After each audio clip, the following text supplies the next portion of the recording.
Hey guys, it's your girl Kerra Denel, and you're watching another episode of Plugged In. Today I have the pleasure of sitting with the 7-time title winner of Soca Monarch in St. Vincent, Skinny Fabulous.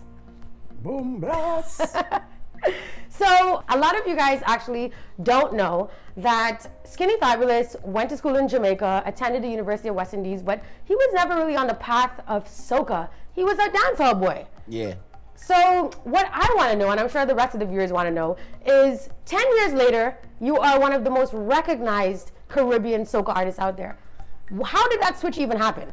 No, I mean, my love for music started in dancehall. So when I was in secondary school, or what an American would say high school. When I was in high school, in Form 2, we were always encouraged to do poems and get into poetry, and I think my music teacher, she encouraged, for those of us who like music, if you're not interested in coming up here and reading your poem, maybe you could turn your poem into song. And at that time, the topic was to write about your mentor or an artist that you look up to, or who is your favorite poet or whatever. So I write about Bounty Killer, because at that time, I thought Bounty Killer was the baddest, which I still do think that Bounty is the baddest dancehall artist of all times. You understand? That man is a legend. So I wrote the poem about it, and then at that point, when it was time for me to present, I sang the poem, and I sang it in my best Bounty Killer voice, and mashed up the whole class, you know?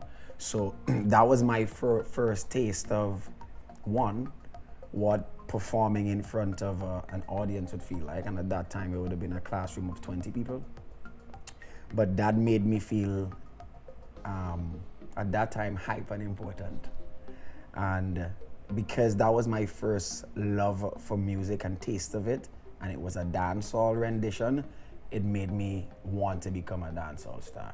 So I pursued dancehall. I did all the talent shows, any queen show that was happening for schools, I was in there, whether invited or not. Once they have intermission, while they wait for judges' results, I go in up there and I busted my freestyles and I singing and whatever. And that's how I became a kind of sensation in St. Vincent. And then I took that aspiration to a professional level in trying to become a dancehall artist, and it didn't work. And there are many reasons why it may not have worked. One, because it is very hard to, as a Vincentian, to break into a dancehall market. It's a market that I find is very receptive to persons that are genuinely of dancehall origin, which is you're from Jamaica. Right. So I quickly realized that this not gonna work out, you know. Don't care how bad I be, this is not gonna work out. So I heard that you used to do a lot of like clashes, and one of your nemesis was Sergeant Bread. Yeah, I had several nemesis. I had Sergeant Bread, and I had another artist called Little Terror. Rest in peace to Little Terror. So these two guys brought out the best of my combative skills, you know what I mean? And those days I was hungry for clashes. There were shows designed specifically to set Skinny Fabulous against the Sergeant Breads and the Little Terrors, and these were like thousands of people, and we're youth men, you know. We're in school and things, supposed to be studying for exams, and we studying lyrics because the lyrics had to come hard, because anyhow you do nonsense, people booing you. Yeah. So I lost one, and after that I didn't want to lose again, so I was the king of the hill back then. Okay, so I know Skinny Fabulous is your nickname. Did you have any other nicknames growing up, or hall names or anything like that? In secondary school, this might sound funny, but they used to call me Tin Beef. I don't know why.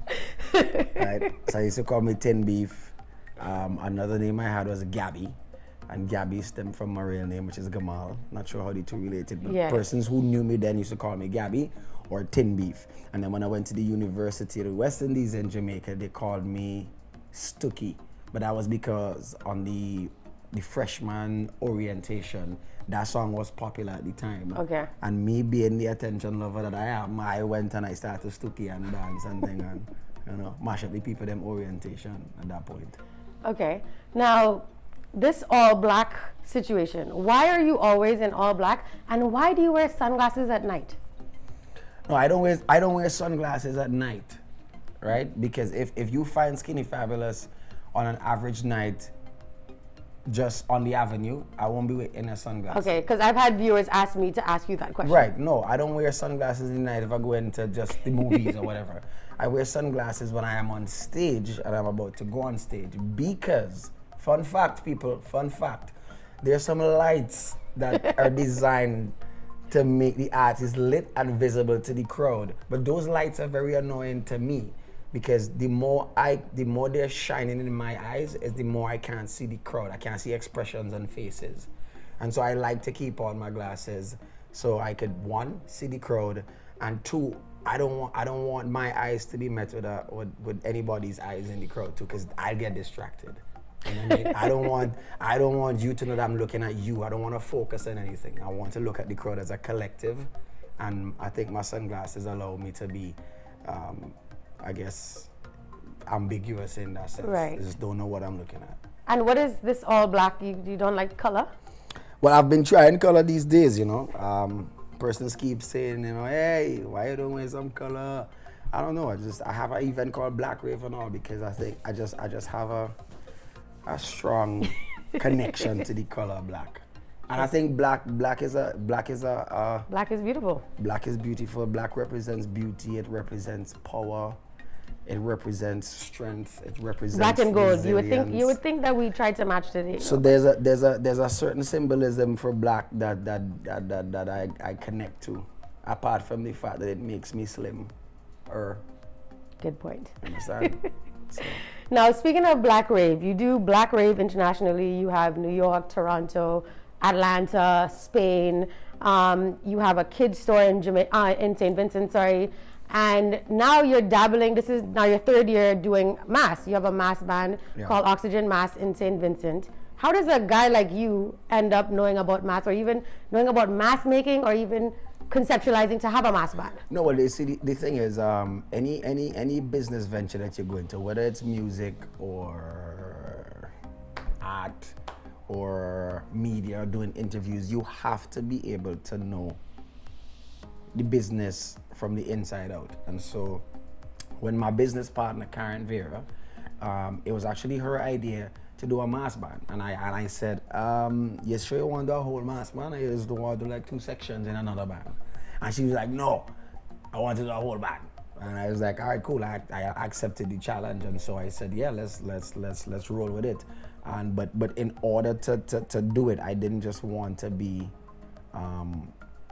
a person who is only knowledgeable about the business end at the end of the process. And so I took it upon myself to learn the ins and outs of mass and the different types of feathers and the gems and the producers and the feather guys and who bends the frames, and I want to be involved in who are the seamstresses and whatever. So I really took a crash course in mass, and I actually have a genuine love for costume production now. You know, I see costumes now, and I don't just see them as pretty things. I appreciate the artistry and the skill set that it would have taken a designer to do a body, because some of these gems aren't just what they are from the store. Some of these gems are glued together to make an applique, to make a look. So I actually appreciate the art of costume designs now. You know what I mean? So we should see you in the mass camp, gluing and cutting. And yes, I just get burned from hot glue and thing. Them glue sticks, when they burn you, they're hot, you know. Yeah, so I just like to dive into any venture that I'm in. So I also, like you said, I have a toy store, and believe it or not, I personally, for the most part, I personally shop for these toys. Like I don't send somebody to shop for them. I don't just fill up a cart or just make a bulk order. I mostly handpick some of these toys to put in my store, and that is based on what my daughter likes. And I mean, that's this real CEO right there, because she'll tell me what is trending. And so I like to be hands-on in any aspect of any business that I'm involved in. Okay. Family is taking over Trinidad, like completely. It's blowing up the airwaves. You're hearing it in the car, on the road. Anywhere you go, you're hearing family. We say family. How does it make you feel as a Vincentian coming to Trinidad and breaking these barriers and just getting that love and appreciation from people? How do you feel about that? I mean, I've been coming to Trinidad for the last 10 years. You know? Right. I've been coming here since 2009 from a hit song called Head Bad, which was released in 2008, and it transferred into Trinidad's Carnival 2009. And then from then we had the Beast Let Go, and then we had We Charge Up, and then we had Monster, we had General, 630, into Behaving the Worst, into Watch Thing, into Lights Go Down. So I've always made my contributions to the Trinidad and Tobago Carnival and the festivals. So it's, how do I feel about being a part of the carnival in a significant way? It's something that I've been appreciating over the years. How do I feel about this song being such an impactful song? Well, that's a different thing, because we knew when we were working on the song that it would have been a special song. I think we all felt that people are going to relate to this song in a good way, and we felt that it'll definitely enjoy some good airplay. But what we didn't expect was the growth rate of this song. We didn't expect that dropping this song 4:30 meant this song would be mashing up a dance midnight that same night. And we didn't expect how viral this song would have become, and we didn't expect it to be almost an anthem that not only unites persons in Trinidad, but it's almost as if it's an anthem that unites the Caribbean and people in the diaspora. So I'm very happy to be a part of a project that serves a purpose beyond just jumping and waving. You know? So working with Bungie and Marshall on this project. Yeah. What was that experience like? Was it a lot of jokes? Was it a lot of stress? Like, was there a good balance? It was good in the sense that when it became very light and fun was when we decided to create a WhatsApp group. So there's a WhatsApp group on my phone, which is on Galen's phone, which is on Marshall's phone. It's called the Family Artist Group. And that group allowed us to actually be friends in a sense. And so outside of the project, we're in there, we're making jokes, we share persons' posts in there. We share, like, if we're tagged in something that we find funny, we put it in the group and we all share opinion and have laughs, and we joke with each other about it. I remember when we first did the teaser promo with the question marks and the faces, and persons were guessing all kind of weird things. You know, I was Idonia for a minute.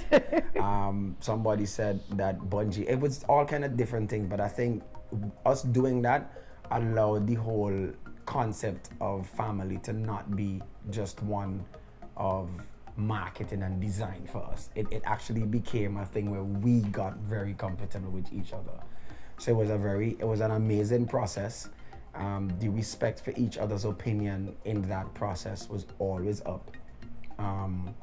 So you have Galen, and the fun thing about Galen, right, is an interesting thing. He's always very respectful in how he delivers his disagreement to whatever you're saying.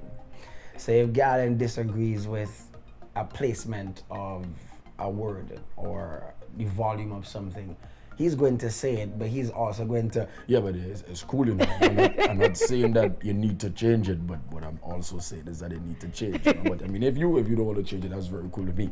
AKA, change it, right? Change it. Yeah, but yeah. I don't want to be the guy to be like, change it. Yeah. And then on the other hand, you have Marshall, who is by no slight of a definition a perfectionist.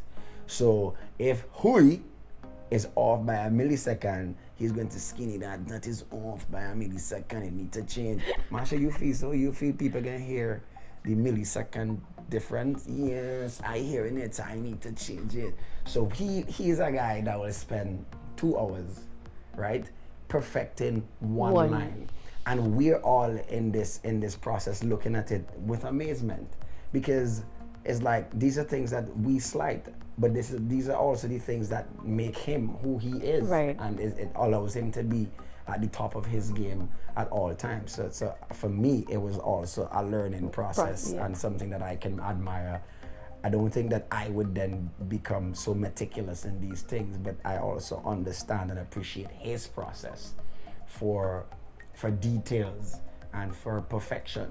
So I'll tell you this one time, we have 3 minutes of a song and the introduction took up the most time because Marshall Montano needed it to be very perfect. Yes. That boom blast Viking, because that the placement of it that's not how we recorded it. That was because Marshall sat down and wanted the acapella to put Bungee's no skinny that need to go so, and the hey need to come so, and your boom need to be here. And so that was funny, but it was very admirable at the same time. So I think in the process we all grew an additional respect for each other in terms of how we handle each other's projects and voice and how we want ourselves to be portrayed on a track. You know? Right.